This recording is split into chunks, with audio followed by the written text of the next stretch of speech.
Welcome back to Old School Sports and another opening day out of the park 24 baseball tutorial. I don't even know if this one's really technically a tutorial. This is me just playing around with a few things, uh, playing with the Yankees once again, although not really playing the game all that seriously. The point of this episode is to check out the owner goals and then to also go up and figure out the international amateur free agency situation this fall and into the winter. So I did make one trade basically just to ensure that we could max out our scouting budget. Those of you who have watched me play before know that I would absolutely do everything possible to avoid going into season with a $8 million development budget. But since this isn't really about the long-term goals of the Yankees, that's fine. But we have maximized scouting. We did have to make one trade to get that done.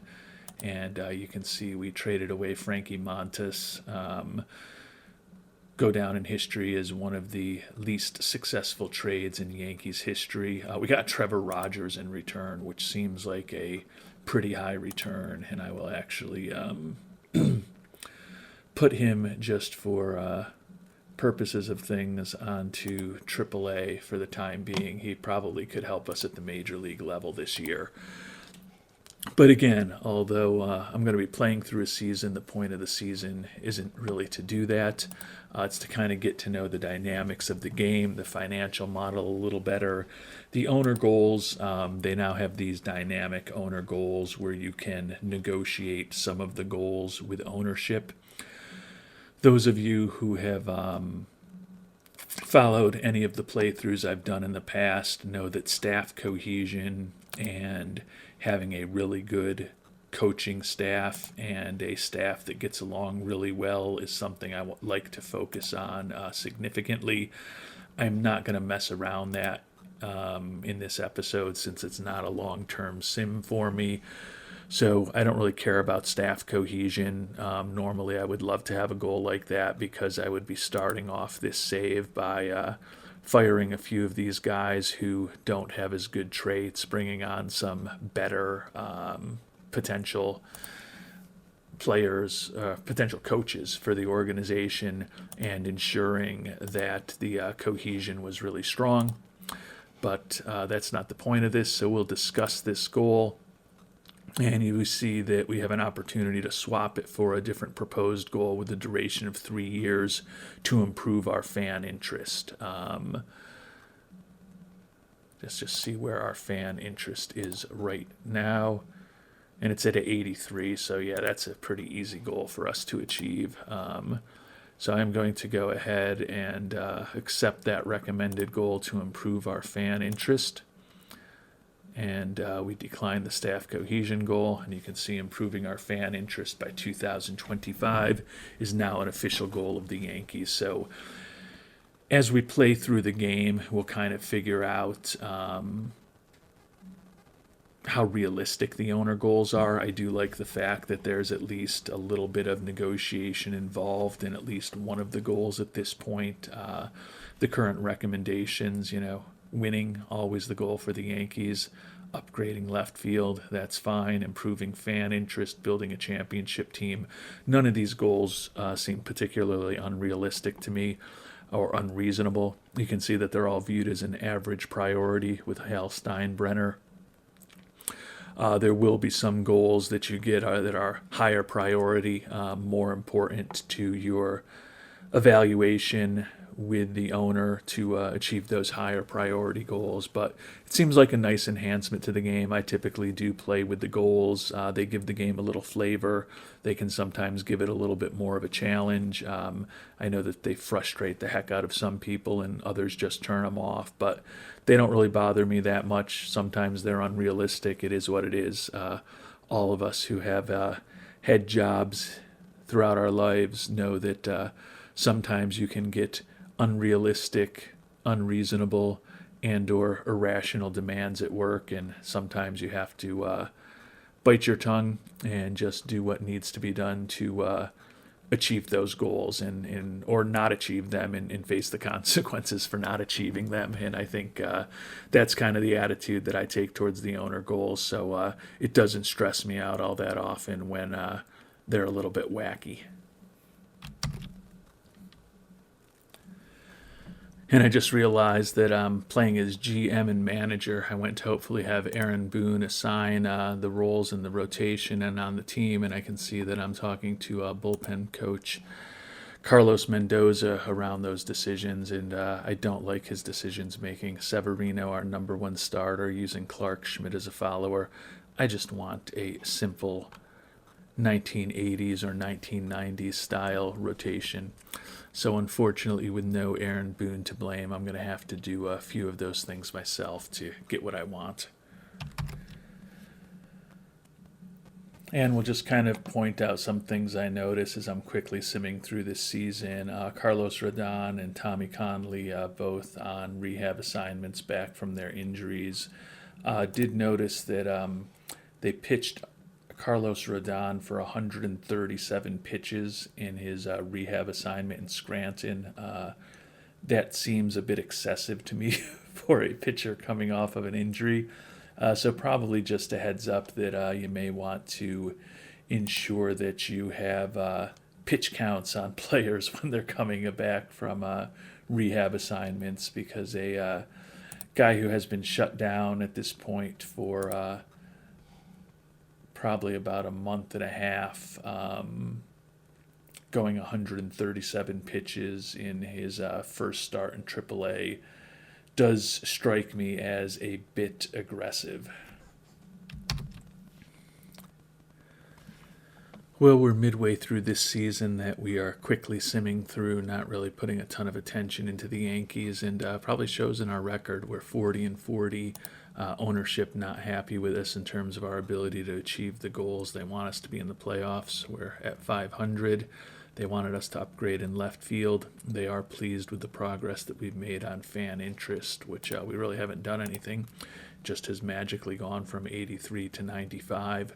I would think that we've got a pretty good chance of the upgrade at left field occurring, since the fact that we moved Giancarlo Stanton to left field from right field after Harrison Bader came back, and we moved Aaron Judge from center to right field.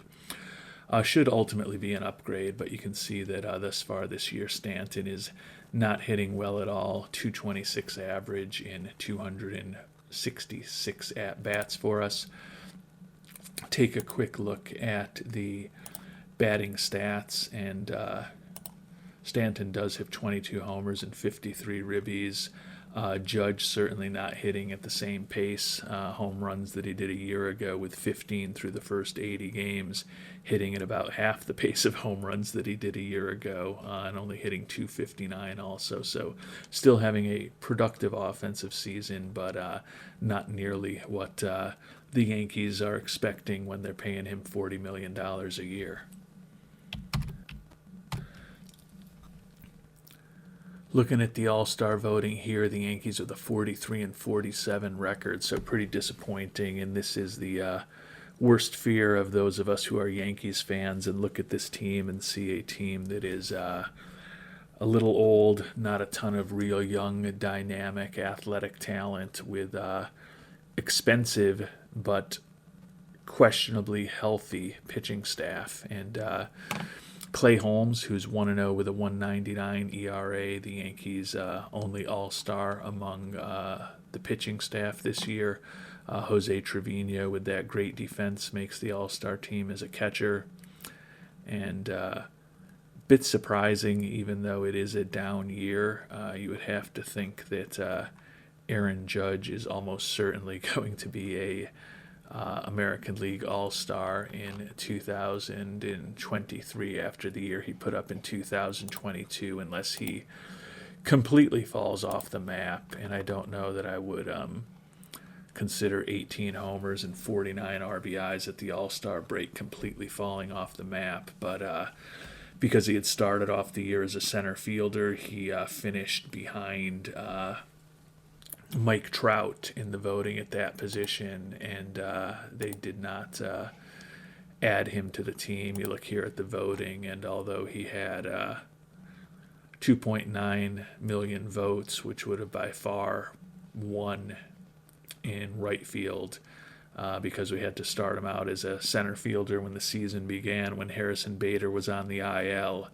Aaron Judge ends up missing out on an All-Star award in the first year of his 9-year, $40 million extension. And we've made it to the first-year player draft. The first thing I notice here is that the talent level, at least according to the scout, of the top-end players is not as deep a draft as I had been experiencing in OOTP24 in recent seasons. You can see, at least according to our scout, Damon Oppenheimer, looks like there's only 7 position players who have better than 3-star potential, and also pretty light in terms of the pitchers. Only 5 pitchers in the draft with 3-star or potential, 3-star or higher potential. So seems like a very shallow draft to me in terms of the ratings. Love to hear your comments down below if you've seen similar things in the early stages of OOTP24, but in a perfect world would certainly appreciate a somewhat more robust pool of higher level prospects than that, even recognizing that at 26th in the draft, the Yankees probably aren't going to be picking any of the top players anyways. And I'm not a man who's unwilling to admit mistakes, so as we've gotten here further into the draft at the 26th pick now, with the Yankees up, you can see that the majority of the players who our scout thought were above average are still available as far as the batters, and even a couple of the pitchers who he thought had better potential. So it could conceivably just be that our scout, Damon Oppenheimer, is a bit more focused and nuanced in his views and maybe a little more harsh. He does have good skills. He's a highly favored tool of scouts who's excellent at scouting both amateurs and international scouting. So perhaps he just has a more refined opinion, and he's not going to put 4, 4.5, 5 stars on a lot of players unless they are really deserving of it. And it's also possible that there's just a little more variability among the ratings of these players that he's looking at, because when we do go back to the good old OOTP Scouting Association, you can see they see tons of talent, high-level talent still available among the batters, and the not quite as extensive among the pitchers. Hey, Caleb Lagerwell, those of you who remember my Kansas City Royals save in OOTP23 will know my fondness for Mr. Lagerwell, who had a really nice career as a starter in Kansas City. It looks like the odds of him becoming a starter in this version of the game are somewhat lower. And this quickly simulated season is mercifully over as we try to get into the new features around international amateur free agents, the Yankees 80 and 82. And quite honestly, to get there, to get to 80 and 82, they had to win 6 in a row. So it was a really ugly season for the Yankees, 18 back in the American League East. And you can see 2 wild card teams from the East with the Red Sox and the Blue Jays. The Rays won the division. The Braves and the Dodgers, perhaps not shockingly, both with over 100 wins in the NL. The Mets with 91 wins get in as a wild card. Guardians in the Central, Astros in the West, and Brewers in the NL Central. Wouldn't consider any of those results particularly shocking. Would say that the Padres and the Yankees both being out of the playoffs, probably the most surprising results of the season. take a quick look at the Yankees stats from this mythical and quickly played through season. Garrett Cole was 15-11, but with a 4.44 ERA. Nestor Cortez definitely came back down to earth a bit after his really nice season in 2022. 8-15 with an ERA over 5. Carlos Rodon also won 8 games, 8-5 with a 3.63 ERA. Just started the year on the IL and then had another stint for about 4 or 5 weeks on the IL over the summer. Tommy Conley ended up being the closer, 3-6 record, 32 saves, 4.17 ERA. Some injury issues in the starting rotation, and certainly I would say a lack of a lot of real top-end arms out of the bullpen definitely manifested themselves in a not great performance by the Yankees pitching staff. Taking a look at the everyday players, Jose Trevino, thanks to that great defensive ability, had a 3.9 WAR, which led the team. Judge with a 3.7 WAR, 40 homers, 101 driven in, 257 average. He was healthy, played in all 162 games. Oswald Peraza with a nice rookie year, hitting 290 at shortstop, 3.2 WAR. Harrison Bader hit just 229, put up a 1.5 WAR. And Giancarlo Stanton was the last Yankee with a WAR of over 1, 40 homers, 88 ribbies, 236 average. Not a ton of production from the veteran corner infielders Rizzo and Donaldson. Both hit under 230 with WARs under 1 for the Yankees. So obviously, as I stated, not the season that I'm hoping to see in 2023 from the Yankees, but we really did not spend any time managing this team proactively.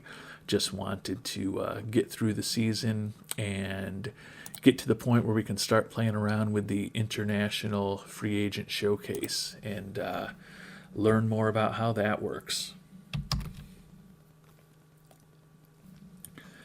And we finally made it to International Amateur Free Agency, and it definitely looks like this new feature is going to be much more engaging than the previous method in the last several versions of OOTP, where it's essentially, at least from my perspective, has been offer $5 million to the highest rated player available that you like on July 1st. If he signs with you, move on.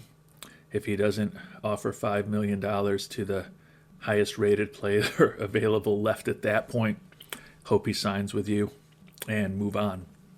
So this definitely seems like it will be more engaging. You can see that you have relationships with the players that you'll build over time by inviting them to your international practice this month. You can invite up to 10 players a month. Our scouting accuracy is extremely low on all of these players at this point, so while we are thinking about it, we are going to 104 players. That's a lot to request scouting reports on, but that's why we have a scout. Similarly, we'll turn to the pitchers, and looks like there are only 16 pitchers to request scouting reports on, so much deeper pool of potential players to look at, which is going to be kind of interesting. You can see we supposedly have an average relationship with the guy that we think is a pretty interesting starting pitching prospect. So definitely going to see if we can bring Mr. Juan Castaneda into our camp. So we're going to invite him to training.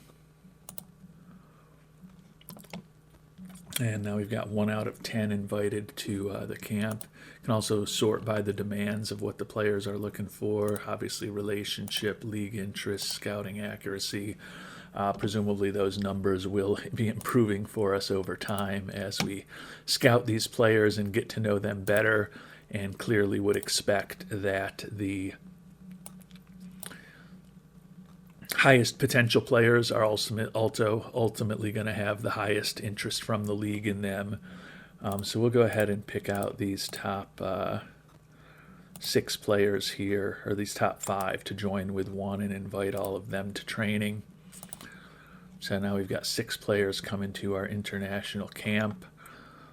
And then to figure out the rest, I guess we do say that, or we do think that Juan Gallegos, his 3-star potential, will. We've already requested the scouting report. If I could click properly, we'll invite him also. And then maybe we'll just look at the players who have pretty high demands. I don't think that's a guarantee that as we scout them better that these players are really going to be the top prospects, but I would think that there could be some correlation between the demands and how good the players really are. So we'll go with Luis Camero, Juan Lugo, and Nelson de la Guarda for the final 3 players that we are going to invite to training this month. And so after getting the 10 invites out there, the next thing we do is go to our international scouting screen. You can see the list of the 10 players that we invited for this month that we can run a private practice for. It's going to increase our scouting accuracy, increase their interest in our team, which will potentially make them more likely to sign with us if they've received similar offers from other teams. However, of course, other teams are also going to be building relationships and reaching out to a lot of these players. So kind of really interested in seeing what the dynamics of this look like. We'll run the practice. And you can see that our scouting accuracy is still low on all of these guys. The relationship has gotten better, though. So it's going to be interesting to run through this for another few months before we get into January and get to the actual point when we can start signing prospects.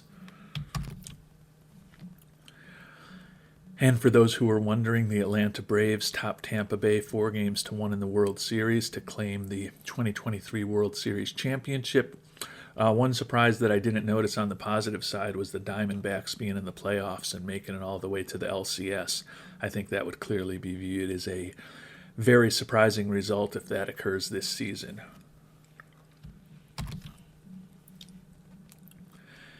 And although we're more focused on the international amateur free agency than anything else, we were talking about goals earlier, so we'll check in on those things. First of all, we're going to void the last contract here for Josh Donaldson and move on from that contract. He's welcoming us to the Yankees organization. Wonder if that meant that he was going to fire me because I had put on don't let people get fired. Kind of weird that he's bringing me on to the organization. Budget $268 million, which will allow a payroll of about $210 million. So perhaps my negligence actually would have gotten me fired with that very mediocre season from the Yankees if I hadn't put it on to prevent me from being fired, since I just wanted to quickly get through the season and then to be able to get into the international amateur free agency. But kind of a nice view of the owner goals here now. You can see that there's 3 that we have the opportunity to discuss now. So that definitely gives a much higher level of customization in terms of coming up with something that you either agree or don't agree with in terms of ownership. Taking a look at the financial situation for the team. Not a great year for the Yankees with a small loss last year.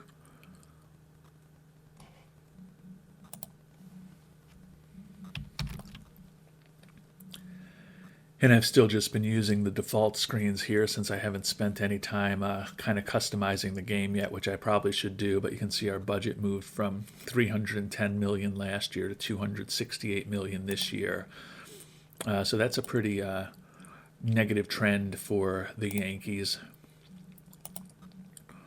Obviously would care a lot more if I was really focused on this sim. You can see attendance plunged. We probably should have lowered ticket prices before the season.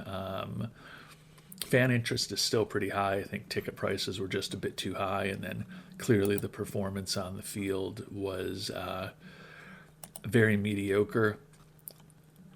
I don't remember if this was in previous versions, the popular players tab. If it was, it's not something I've ever really used before, but kind of good as you're thinking about transactions to get a quick look at who's popular in your system. So that's kind of cool. The owner goals summary looks pretty similar to previous versions of the game. So even after declining that Donaldson option, you can see our total money available is still very negative. So interesting situation here for the Yankees if this was a real playthrough. 19th in attendance. That's a shocking number for the Yankees in this day and age. The corrupting power of being in commissioner mode. I just boosted the Yankees budget up to $300 million. What I just don't want to run into is that we've got the $4.75 million pool for international amateur free agents, although now it does appear that that has disappeared, which doesn't sound great.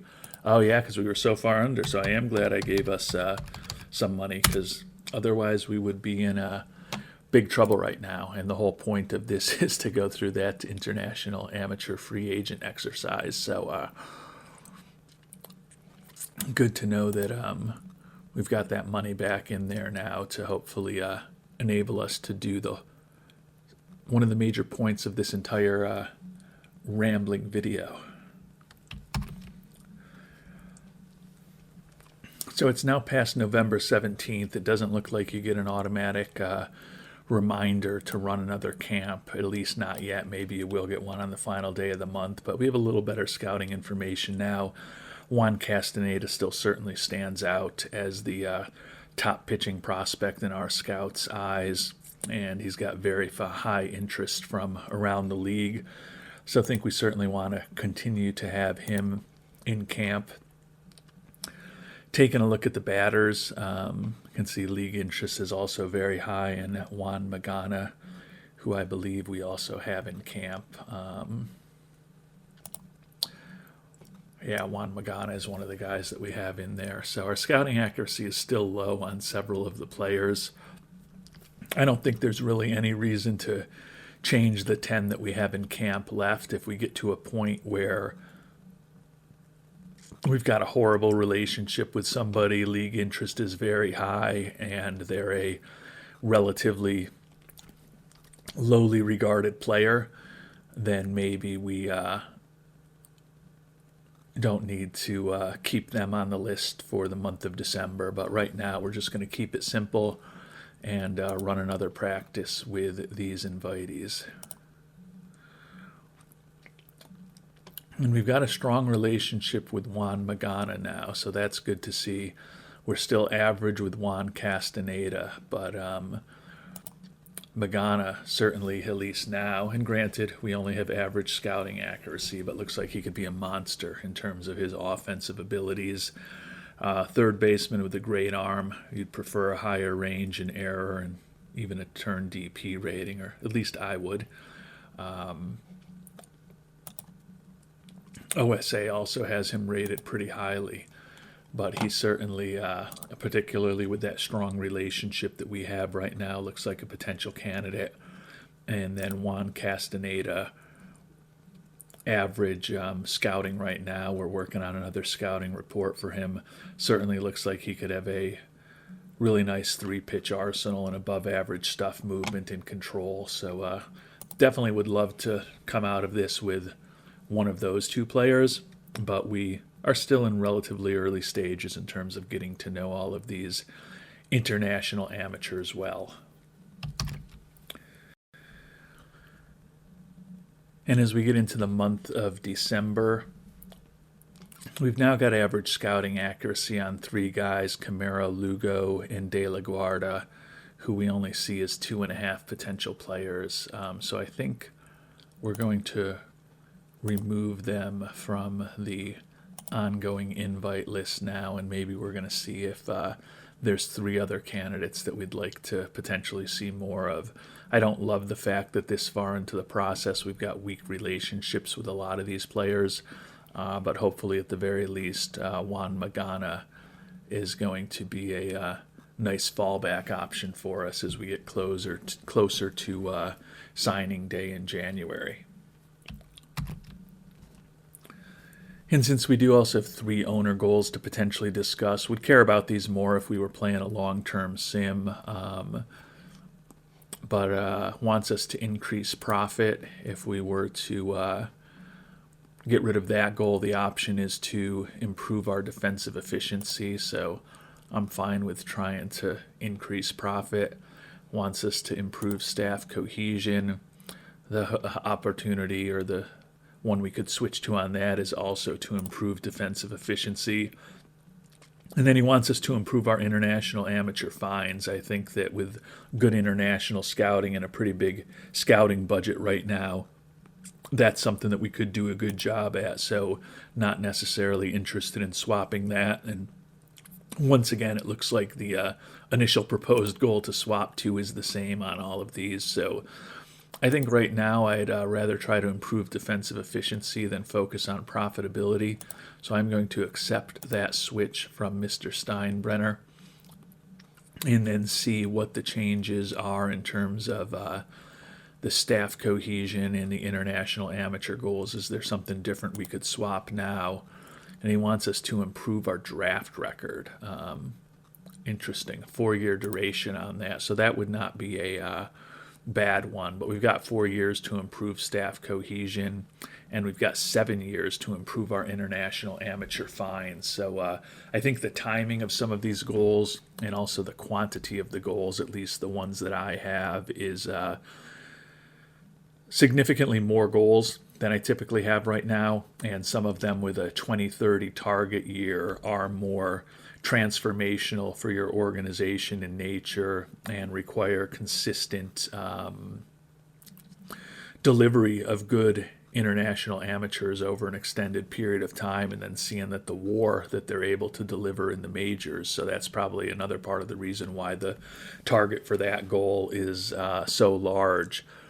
So I know that the owner goals can be a controversial topic with some, but I kind of think this is going to improve engagement, and right now I'm inclined to give a thumbs up to the new enhanced dynamic owner goals, and thus far a thumbs up to the new international amateur free agent process. And we definitely have not been very aggressive with our scouting of pitchers, basically just Castaneda, but Jorge Murillo now is another starting pitching prospect. Doesn't look like a horrible pitching prospect, and he also is somebody who league interest has been low in. So we are going to add an invitation to him to come join our training camp for this month. Just give us, if we decide to go with Castaneda and we lose out on him, at least there's another potential starting pitcher that we might have a little bit of a relationship with. And on the batters, similarly, catcher Andres Ferrabero is a 3-star potential guy according to our scout. Very low league interest so far, so we will invite him to camp. Also gives us a 9th player in at practice. I do wish that there was a notation on here if you already had the player invited to camp. Don't know whether there's a way to change that or not, or perhaps edit the views going forward. I'll figure that all out, but I think that would be a nice feature, because I know Magnana is, Gallegos, some of these higher rated guys, but I can't remember exactly who the 9 players that I have invited to camp are right now, and it would be nice if there was an easy way of seeing that on this screen while you're figuring out who the last player to invite is. I guess we can click on Magana, and I assume, okay, remove from training. So when you click on a guy, I guess that's a pretty easy way to know. If you try to invite them to camp and they're already in camp, you'll see a remove button. Luis Pereira, decent infielder prospect. We don't know much about him, still have low scouting accuracy, but low league interest also, so we'll invite him to training also. And then we will move back to our international scouting screen and Now that we're in December, we can run the camp for December. Ooh, and this is getting interesting because we now do have strong relationship with Castaneda in addition to Magana, two of the top prospects, but league interest is obviously very high in both of those players also. So I think this is going to be real interesting. I'm enjoying it. It's definitely an enhancement and a change in the game, makes things a little more detailed in terms of the general manager aspect of the game, which is the way I like to play. So I think this is a good addition so far. And I haven't mentioned it before, but you do get an email after you complete the international scouting practice with some details, pretty interesting commentary on some of the players. Also lets you know if a player's moving in the wrong direction, lets you know who else was there. So a little bit more immersion into this part of the game, which isn't the worst thing in the world either. And as we get to the month of January, going to be able to run one final camp for the international amateur free agents. I've also run complete scouting reports on all of these prospects 3 times at this point, and you can see that for a lot of them my scouting accuracy is still average or low. So it's obviously a very labor-intensive process to be sending scouts all over into the Caribbean area where a lot of these players are from, South America, and kind of get full information on them. So I think that kind of documents the importance of the international scouting screen where you bring the players on, because you can see we've got high scouting accuracy on a few of those, and the worst that we have here is average, with the fact that we've run most of these players through practice 3 times at this point, a couple of them only once at this point. We're going to keep the same crew, run one final practice, see how things stand. We're up to a very high scouting accuracy on catcher Juan Gallegos now. League interest is supposedly low in him, and our relationship with him is very strong. Also have a very strong relationship with Magana and Castaneda still. So going to be an interesting decision when we get to the signing period. You know, we'll definitely find ourselves, I think, in a bidding war for either of those 2 players, whereas the way it looks with Juan Gallegos, he's a little bit under the radar. League interest is low. We've got the best scouting report of anyone on him, and certainly looks like a really attractive bat for a catcher, great durability for a catcher, good work ethic and adaptability. Only concern is that his catcher ability is only average, and I prefer to have better defensive catchers than that. Looking at his ratings, doesn't really have another position. He's 5'11", so you'd want him to be even a little bigger to play first base, and his range in the outfield is just so bad that he is a catcher. But I do kind of feel like this is a guy who's a little bit under the radar, so it'll be interesting to see what we decide to do in a couple of weeks when the bidding opens up. And we've now made it to January 15th and the start of the International Amateur Free Agent signing period. As you know, we've run 4 camps in October, November, December, and January to get to know the players better. Can see our international scouting screen here. I mean, I'm still leaning towards, and actually we've got our scouting accuracy on Juan Magana up to very high also. And he still looks like an absolute monster in terms of his offensive skills. Not the greatest defensive third baseman in the world. Could also be a left fielder. I guess in a pinch he could be a first baseman. At 6 feet tall, he could do okay there. Although he's not as tall as an ideal first baseman, he probably does have somewhat higher ratings than a lot of first basemen, although his arm is going to be wasted there a little bit. But he could definitely play left or right, but very high scouting accuracy and off the charts contact, gap power, home run power, and avoiding strikeouts, with also potentially an above average eye. Certainly an incredibly attractive player to try to make a run at.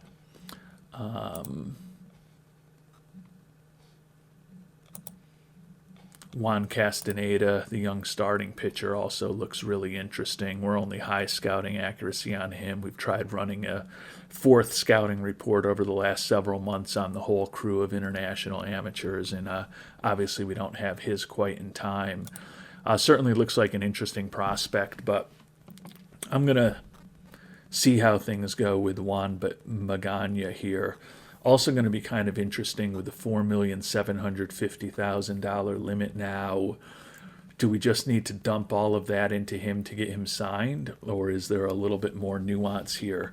Would certainly love to save some ammunition for potentially Juan Gallegos, where league interest is only average at this point, if we were able to get him for a somewhat lower amount. It's definitely a lot more engaging than it used to be. You can see everyone's got the same pool to spend this year. And taking a look at the batters, we've got a very strong relationship with Magana. We've got very high scouting accuracy on him. I think we're going to offer him a contract. Don't know that there's going to be anything too revolutionary in this little tutorial here. Yeah, all stuff that I'm pretty familiar with at this point. Contract with a signing bonus of $2 million. Loves our organization, or likes our organization. Would love to come play with us. I'm gonna offer him even more. I'd love to see if in this new way we can get him signed for $2.5 million by coming in higher than what he wants initially, and then potentially have money to chase after some other prospects, which would be really cool. So we're going to offer him $2.5 million. Will reset changes? Is that going to set it up to $2.5 million, or will that set us back to the 2? That sets us back to the 2. Okay.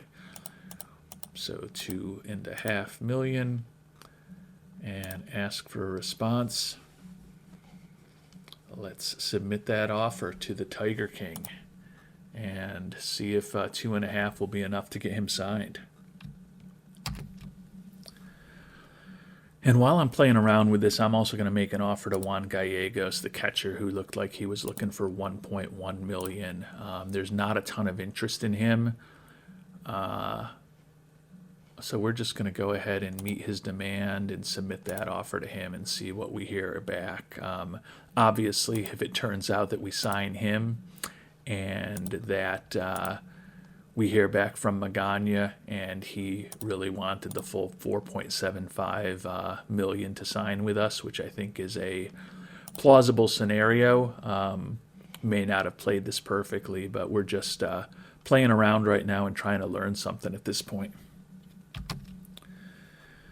And Magana says the offer's fair. Unless someone offers him a better deal, he'll sign with us. But supposedly there is definitely some other interest out there, so it's not going to shock me if the number for him keeps creeping higher. And similarly, Juan Gallegos likes our initial offer. So we've got 2 offers out, which is a rare situation for the international amateur free agents in the previous version of the game. As I alluded to at the beginning of the video, I typically would just offer $5 million to the guy that I like the most and cross my fingers in the previous version of the OOTP game. So definitely feels like this is more engaging, whether it's going to end up being something where you just have to offer the maximum available to a player to get it done. I guess I'll find that out over the next few minutes. And some of you have been playing the game for the last 3 days, probably already know the answer. And not surprisingly, for a couple of big-time prospects, both Gallegos and Magana have come back and said that they have better offers on the table. So it still may ultimately end up being similar to previous versions where you've got to pay your whole budget to somebody to get them on board, which for a prospect like Magana, I definitely understand. He's looking for $4 million, says he's interested. He's got interest from the A's. Will it let us pay him $5 million?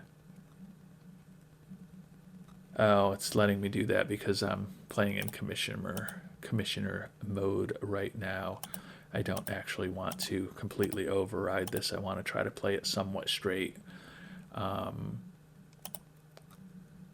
But we will try to see what we can do at $4.7 million, because I'd love to see with these huge pools of players out there, if even for just $50,000, we can maybe sign a second player if we're fortunate enough to get Magana on board. So we're going to go ahead and ask him for a response at the $4.7 million, submit the offer, and see if the Tiger King is going to be a Yankee. And once again, we've got the best offer out there to Magana, but we know that that can change. And at $4.7 million, we did get Juan Magana signed. So kind of interesting that, we obviously used up the vast majority of our pool to get him signed, but it is interesting that you can sign a real frontline prospect who had a lot of interest from other teams for less than the full $4.75 million. I don't think we're going to get a great prospect with the $50,000 that we have left, but certainly going to see if there might be somebody whose demand is a lot less, although it looks like I probably should have looked at this before, and I could certainly search by demand. Yeah, even the lowest players are looking for $130,000, so that's probably not going to work out. But still, we'll see if someone might sign for $50,000. You can see, looking at the amount available, it looks like we are the first team that made a significant signing. I could look at right here. Oh, but these are more established players, I think. Certainly, or no, are these all amateurs? Yep. Okay, so that's interesting to see that there are players signing for way under the limit. Maybe I overbid in retrospect, but he was already looking for $4 million, and I just wanted to close the deal. So I definitely think that the dynamics of this are a lot more interesting than the previous version of the game. So an official thumbs up on this aspect of the game to the developers at OOTP. Awesome job.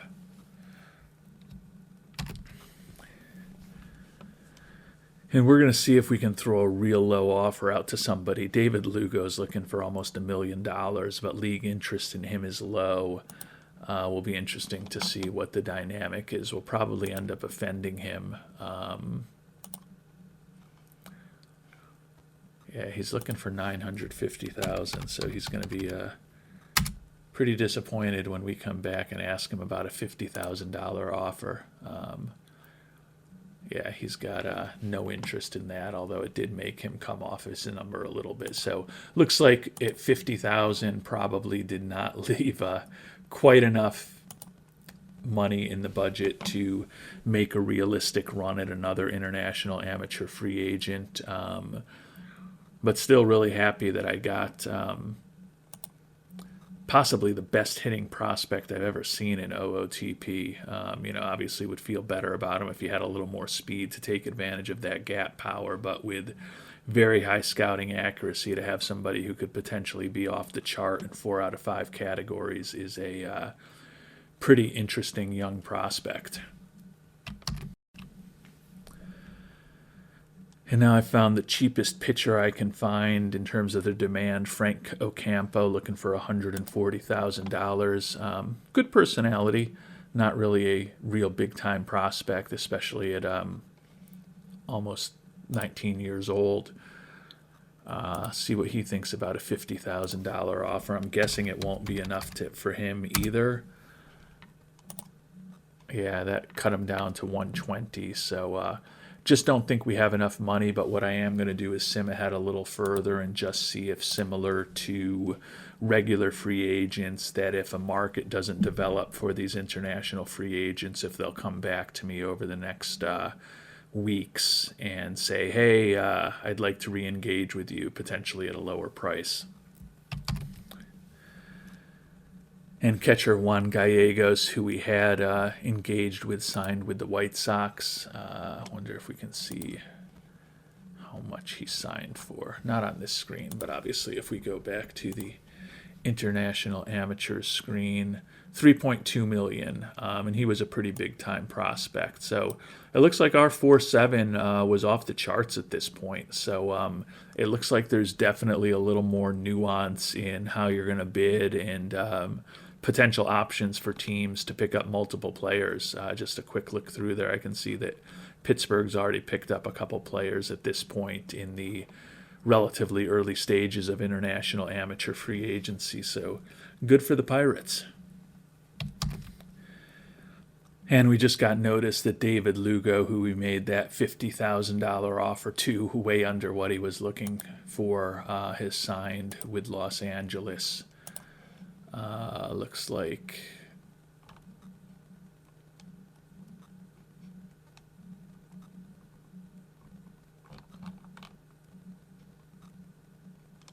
where is Mr. Lugo? There is one Mr. Lugo, but that's not the one who signed with Los Angeles. Maybe there's just a lot of signings that happened today. There he is. Ooh, 1.88 million. So he ended up getting paid a lot more. And you can see at this point, we're down to a relatively small list of pitchers that are still out there, none of whom have great potential. The list of batters that is still available at this point is definitely more extensive. So it is interesting that there's a deeper pool. The $50,000 that we have left seems a little bit too low to get a deal done, unfortunately. Looking at the big figures, we can see Toronto paid almost $4.3 million for a player. Arizona $4.25 for a shortstop. Almost $4.4 from Seattle. $4.4 from Cleveland on a player. So our $4.7 million may still be the highest. No, actually it's not. Calixto, who went to the Royals for the full 4.75. Guy at 3.8. Guy between 3.8 and 3.9 million. So there's definitely a little more nuance. It's not just throw a $5 million, or in this case, a $4.75 million offer at the best player and hope. Seems like there's a little more negotiation involved. And I think it's really interesting. So, as I said, thumbs up on the international amateur free agency, thumbs up on the owner goals from my perspective.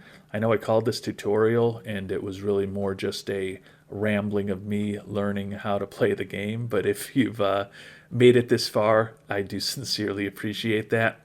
Thanks so much for watching, and hope you have a great day.